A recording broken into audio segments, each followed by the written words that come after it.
Yeah, so one of the biggest misconceptions about meditation is that it's all about trying to control the mind. So what happens is someone will start meditating with this misconception, and their focus is to control their thoughts, and they're recognizing that, okay, I'm trying to meditate, I'm trying to experience this inner stillness. However, I've got this busy, active, analytical mind that's all over the place, and it never really wants to shut down. And so here I am trying to meditate, trying to experience the inner stillness, but the mind's just too much. It's too distracting. So how do I control this thing? How do I tame it? Well, you can't. You see, that's the thing. The misconception is that you can, and then you spend all of this time in meditation, especially in the early stages of meditation, trying to tame the mind, trying to control it. And the more you try to do that, the more active and busy and crazy the mind gets. You see? So scratch that. It's not about controlling your mind. It's simply about witnessing your mind, being aware of it. And as you become aware of your mind and you become aware of your thoughts, what you notice is that, wait a second, yeah, I have a mind, yeah, I have thoughts, but I am not my mind. I am not my thoughts. I am not my beliefs. I am not my past. I am not what my mind says about me. I am not what others say about me. No, I am what's aware. So once that happens and you experience that awareness, that's just witnessing, it's just observing, there's liberation in that moment. And it's very subtle, but it's a very profound shift when you can see that, when you can experience that.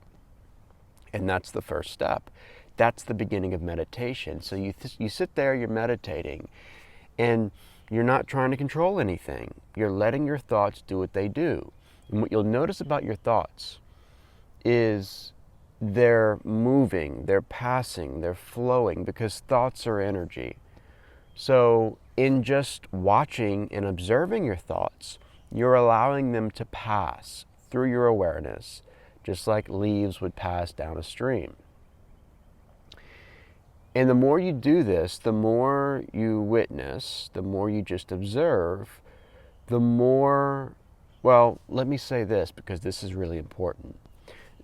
When you're witnessing and you're just observing and you're allowing anything to arise in your awareness and you're letting it do what it does, you need to have a primary object where you can focus your attention and you can be grounded, because what happens is when you're focusing on one thing, and this can be a candle flame or saying a mantra or following your breath or a sound or music or whatever, it doesn't matter what it is. But when you're focusing on one thing, what happens is it helps your awareness to stay centered. And then if you get distracted or caught up in a thought pattern or some kind of belief or some kind of distraction of the mind, you just bring your awareness back to the primary object. And you keep doing that in your meditation every time you drift. And you will drift, I promise you. You will drift from your primary object. That's normal. However, every time you drift and come back to your primary object, your center of attention, every time you come back, what you'll notice is the distracting thoughts that are all over the place that are trying to really get your attention, they become less and less and less. Okay, so yesterday I was meditating, and typically I'll meditate either in the mornings or in the evenings as like my daily practice. But yesterday I had a lunch break, and instead of eating lunch, I had like a late breakfast. So I wasn't that hungry. So instead of eating lunch, I decided to read something from the Bhagavad Gita. I've been spending more time in the Gita. and just meditating on the truths and the wisdom in that book. So I read a little bit of the Gita, and then after I was like, yeah, you know what? I've got a few more minutes before I go back to work. I'm going to sit here and meditate for just 10 minutes. And I said, I'm going to do something that I haven't been doing, something that is different, to switch it up. So I decided to do a mantra meditation. And so I had my mantra going. And as soon as I started the mantra meditation, you see, the mantra was my primary object. So I'm saying the mantra, and I'm saying it over and over and over again. And what I noticed was, and this is something I've known for a while, but I kind of forgot it because I haven't been doing the mantra meditation.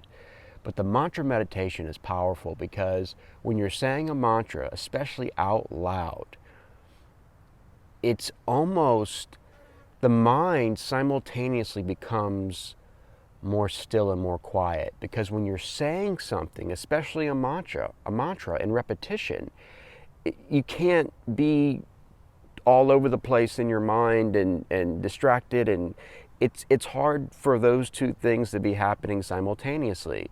So the mantra really is a good grounding primary object technique. But what happens is, even with the primary object, it can be, like I said, it can be a mantra, it can be whatever.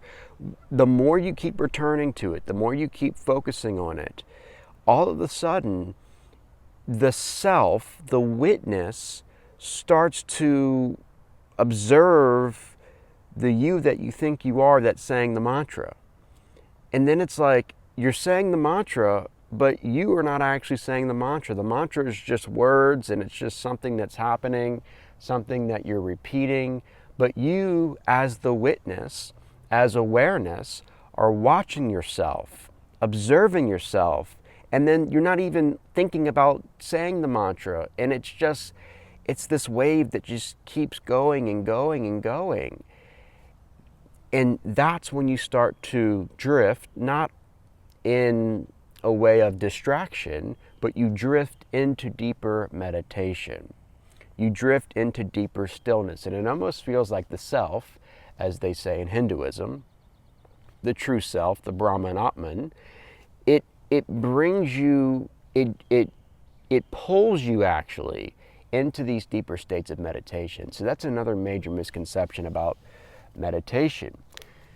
People think that it's about getting into these deeper states of meditation, like they have to climb and strive and really do all these different techniques to get into the deeper states of meditation. But it's not like that. You see, once you start the primary object technique and you're drifting and you're coming back and the thoughts are becoming less and less and less, and you start to become absorbed, we could say, in the witness, and you're witnessing yourself meditating, you're witnessing yourself experiencing whatever it is you're experiencing, or saying whatever you're saying, if you're saying a mantra or something like that. And all of a sudden, the consciousness expands, and that's when you get pulled into, or the illusion of separateness starts to dissolve. That's probably the best way to say it. That's what the experience is like. This sense of being a separate self, this sense of body-mind awareness, this sense of the dualistic mind, the egoic mind, all of that starts to dissolve and the consciousness expands. And you start to experience this oneness, this interconnectedness of all life. And that's when the peace arises and you're in the alpha brainwave state, and then you drift into theta, so your brain waves are becoming slower, and at this point the distracting thoughts are pretty much non-existent, and you're in this heightened state of awareness, and you're experiencing the early stages of transcendence. And then from there, anything's possible. This is where infinite potentiality is. This is where the magic happens. Yeah, and so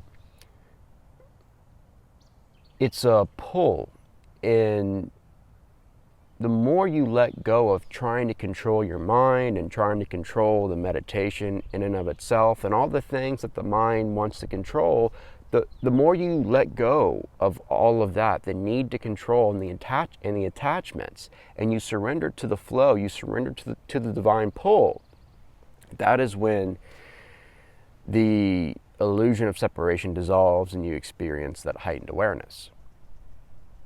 So notice in that whole process, none of it included you doing something to control or tame the mind. You have to come to that realization and be okay with that and trust that and know that the mind is going to do whatever it does. Let it be. Let it have all these different thought patterns. Let it try to distract you. In fact, every time you're meditating and you've got your primary object and you keep returning to it, you see every time you drift from the primary object and you have this thought that is distracting you, and then you become aware of that thought, or you become aware that that thought is distracting you, that is an opportunity to become more aware. So view it like that. View all the different distracting thoughts and feelings and sensations and emotions that arise when you start meditating as grist for the mill, as just another opportunity to become more aware. And this is slowly increasing the awareness. And so it's a very effortless practice when you really examine it for what it is, instead of getting caught up in all the different misconceptions where things really get overcomplicated.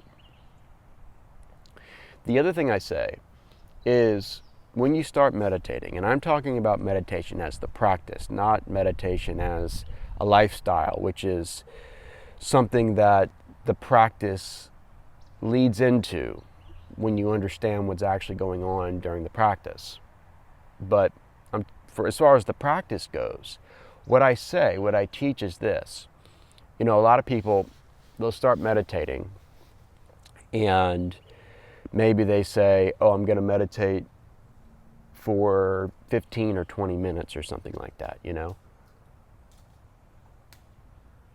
So they start meditating and maybe it's just too distracting and they just feel like nothing's happening. And then at the end of 20 minutes, they say, I just feel like I wasted 20 minutes of my life, or I feel like nothing happened, or I feel like this meditation that I just practiced was unsuccessful. It was a failure. And then they get discouraged, and then maybe this keeps happening. This becomes a pattern. They just feel as though nothing's happening during the meditation, like they're wasting time, and they end up quitting because they're so discouraged by it. And the thing that the mind can't stand, or the ego can't stand, is wasting time. So the thought of, oh, I'm sitting here doing nothing and I could be doing something more productive, that in and of itself is enough to make you quit meditation, especially when you first start meditating, because you're thinking that I'm meditating with this purpose, with this plan, with this goal to experience more peace, more stillness, to quiet my mind or control my mind, the misconception, or I'm trying to have some kind of profound mystical experience, some kind of moment of transcendence. So you go into it with all these expectations, and then when the expectations don't happen, that's when there's that pushback, that's when there's that resistance and the discouragement and the frustration starts to arise, you see? So that's why you have to go into it with really no expectations. And there has to be clarity on what it is and what it's not. But what I say is this: the key to meditation when you first start is self-compassion. You have to have compassion and patience and acceptance for yourself and for the practice of meditation itself. So what do I mean by this? Well, what I say is when you first start meditating and you're doing the practice, maybe you're doing it daily, you say, okay, I'm gonna meditate for, let's just say, 15 minutes every morning. before I start my day, before I start work. Okay, so you start your timer, you start your meditation practice. The 15 minutes that you're meditating, I don't care whether it's 15 minutes of distraction and you're getting so frustrated the whole time and it's anything but stillness. I don't care what it is. Or it could be, 15 minutes of pure bliss and peace and unconditional love and this heightened awareness. It doesn't matter. You have to treat those 15 minutes as neutral. Don't judge it. Don't say, oh, this was a bad meditation session or this was a good meditation session. Just let it be. Because the point in the practice is not whether or not the meditation session was successful or not. The point in it was that you actually sat there and meditated. And whether you realize it or not, as you continue to do this, you are reprogramming your subconscious mind. And there are things happening in your brain that are occurring and you don't even realize it, but you're rewiring these neural pathways and things are happening slowly but surely, step by step. There is transformation, there is change that is taking place, but you're not always going to sense it or experience it every time you meditate. And sometimes there's days where you don't feel like meditating, right? But if you just make it a practice and say, I can sit here and just be aware of my thoughts, be aware of anything that's arising in my awareness for 15 minutes. I can do that every day or 5 days a week or 3 days a week, whatever you decide to do. But you commit to something and you view it as training. And that's why I was saying that the practice of meditation is not the end all be all. It's the training for life, you see? So if someone's going to the gym and they have this goal of, okay, I want to lose weight, or I want to build muscle, or I just want to be healthier overall. And they know that, okay, I have to dedicate a year of training and I'm going to go to the gym, let's say 5 days a week, right? Well, when you first start going to the gym, your body is not used to that kind of training. Your body is not used to resistance training with weights, or maybe you're running, you're doing some kind of endurance training, whatever it is, it's a shock to the body, it's a shock to the mind. And so it takes time for you to build up endurance and strength and for the body to become used to your new training routine, okay? So there's that. But then when you first start training, what you'll notice is that maybe the workouts don't feel that productive, or maybe it seems like, oh, I'm not able to lift that much weight right now, or I'm not able to run this distance right now, or I'm too distracted, and whatever it is, it feels like the workouts at first aren't really doing anything. It kind of feels like you're wasting time. And then you go and look in the mirror and you look the same, you feel the same, and you're like, well, I've been working out for 2 weeks and nothing's changed, so maybe I should just quit. See, that's kind of the same mentality with meditation. And I think it's easier for people to quit the meditation practice. Maybe not, maybe it's the same, I don't know. But I get it how the mind can be more complicated and distracting. And I do think the thing with working out, going to the gym, with that you have people around you. Typically, at least one person who is working out, who has been consistent with it. So there's more motivation at times. There's more encouragement. But with meditation, it's not as common of a practice. So it can be harder to find people who have been meditating for a while, who have seen changes in their lives and have had transformation and stuff like that from being consistent with it. So I get that. But going back to the working out, so let's say you spend 2 or 3 weeks in the gym, you're kind of noticing results, but not really, and you're becoming frustrated by this. And then a month into it, 2 months into it, 3 months into it, you're staying consistent and you're starting to see these small changes. You're starting to lose weight, you're starting to build a little muscle, you're getting stronger. You used to be able to bench 135, now you can bench 185 or something, I don't know, I'm just putting numbers out there. But you're seeing progress, you're seeing change. But even with that, right, even when you're at that phase, when you're at that level, not every workout is going to be amazing and perfect and successful. There's going to be days where you don't feel like training. There's going to be days where you don't feel like lifting the weights or running the mile. However, at the end of the day, at the end of the year, when you have committed to a year of consistent training, and we could throw diet in there, let's say you've been dieting, you've been eating properly and in alignment with your fitness goals, and it's the end of the year, and you look back and you compare where you were when you first started to where you are now, and you see that you've made major changes.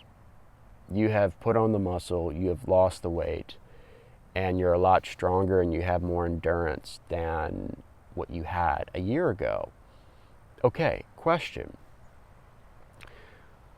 When you look back, did the bad workouts, did the unsuccessful workouts, were they really as bad as what you were making them out to be? Probably not. And let's say there were times where you were working out, maybe 1 month you felt like you were only having successful, good workouts where you were getting a good pump and all, like maybe once a week out of your 5 days of training a week. Maybe there was a time where you only felt like only one of those training days were successful. Well, what matters more? The fact that you only had one successful training day a week, or that you kept going to the gym, you kept training regardless? And so all the workouts that were mediocre or unsuccessful, they all added up. They were all part of the journey. They were all part of the training. And it's actually because of the bad workouts or the workouts where you thought nothing was happening, it was the all of those that led to the consistency, or that was the consistency in and of itself, but that's what led to you being where you are now a year later. So that's really how it works with meditation, because meditation is training for life. Meditation is preparation on how to navigate the human experience, how to not be controlled by your egoic mind, how to be free of these limiting beliefs, how to walk according to your true self and not be worried about what other people think, how to live from the heart space, how to live from love and peace and clarity and awareness, all these different things, right? But the practice of meditation is what enables meditation to become a lifestyle, okay, instead of just a practice. And with training, if you're going to the gym, you're not just going to the gym just to go to the gym. Maybe some people are, I don't know. But most people, they go to the gym with some kind of end goal, with some kind of result in mind, So, yeah, you keep going to the gym knowing that it is doing something. Whether you can see it or not, right then and there, doesn't matter. It's training for something. You're wanting to be healthier. You're wanting to have bigger muscles. You're wanting to look better. You're wanting to lose weight, whatever it is. The training is what enables you to eventually experience what you want to experience, which is ultimately a lifestyle, a way of being. And that's how it is with meditation. So if you're new to meditation and you feel like this is just too much, I can't do it, I can't control my mind, my encouragement to you is to stay with it. Keep practicing it. Embody the self-compassion and know that, okay, when I start this practice, This is just me time. I'm just hanging out with my soul. That's really what meditation is. It's hanging out with your soul. Some days it's going to be good. Some days it's going to be bad. But it doesn't matter, because that's just the mind judging and needing to label and all of that stuff. But when you can transcend the dualistic mind that is always zoomed in on these different attachments, you'll see that no, it's not a good or bad meditation session. It's just a meditation session. And it's going to look different, it's going to feel different, but I'm doing it every day, and things are happening behind the scenes, and I'm going to stay consistent with this. So, yeah, that's my encouragement. And I know that when you make this a consistent practice, you will start to notice transformation in your life. And if this is something that you're really wanting to get into, or maybe you've been meditating for a while, but you feel like you've hit some kind of plateau, and you feel like you're not able to transcend that, one of the things that I offer in my coaching is meditation coaching. So I have different meditation coaching packages. And if you're interested, I would love to have a conversation with you, a free discovery call, where we can just kind of talk about this. And I can explain to you my approach to meditation, how I was able to start meditating with really little to no knowledge about it. So I had to try different meditation techniques, and I had to learn from experience. I had to teach myself.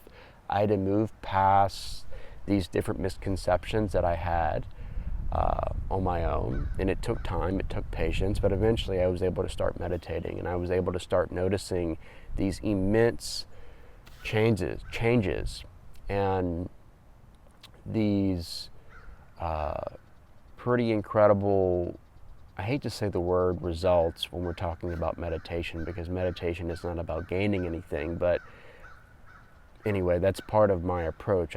It's not about gaining something, it's about losing all these things that are preventing us from experiencing who we are and what we already have, okay? So that's why results kind of, to me, with my approach to meditation, it's not about that. Anyway, so yeah, that's something that I offer. If you're interested, I'll put the link to that in the description below. And yeah, I think that's it. So I hope you found this video helpful, informative, and insightful. And if you did, please leave a thumbs up at the bottom of the screen, and be sure to subscribe to my channel if you haven't already. Thanks for watching, and I'll see you next time.